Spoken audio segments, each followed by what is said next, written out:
If you're thinking that things have changed for MG in Australia, you'd be right. Behind me is the new HS. We've been waiting for a while to take this for a drive. We had a look at it late last year when we gave you the pricing and specification. So let's take a closer look at the MG HS.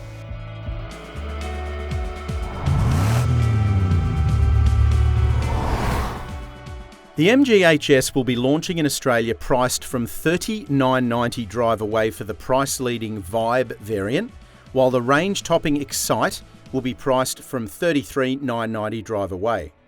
MG HS is powered by a 1.5-litre turbocharged 4-cylinder engine mated to a 7-speed twin-clutch transmission.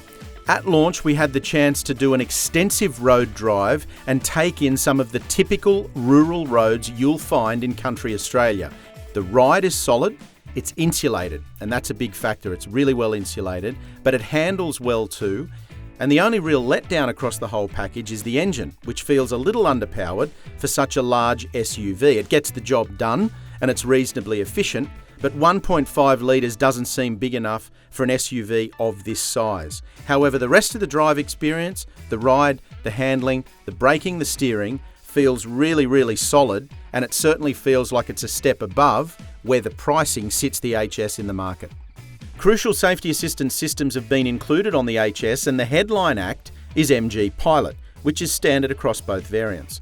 There's a visible radar mounted in the front bumper and a camera at the top of the windscreen. You can read our review for the full detail of what MG Pilot includes.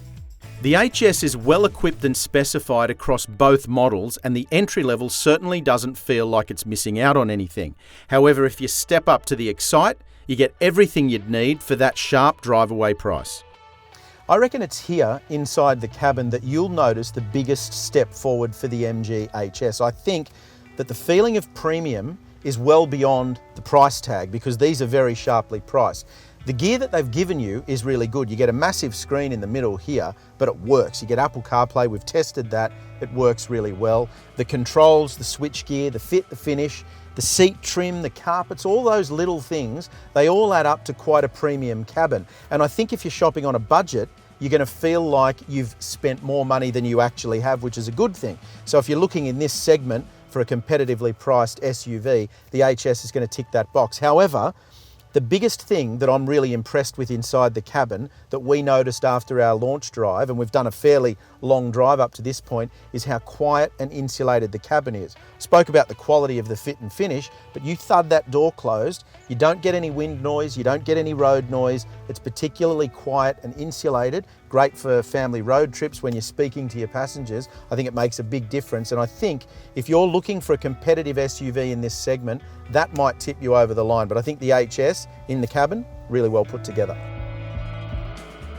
Well, I said at the start, or I asked at the start, do you think things have changed for MG in Australia? And I can tell you categorically that they have. This HS is a really, really competent SUV. I think it's great value for money. I think the cabin is really well put together.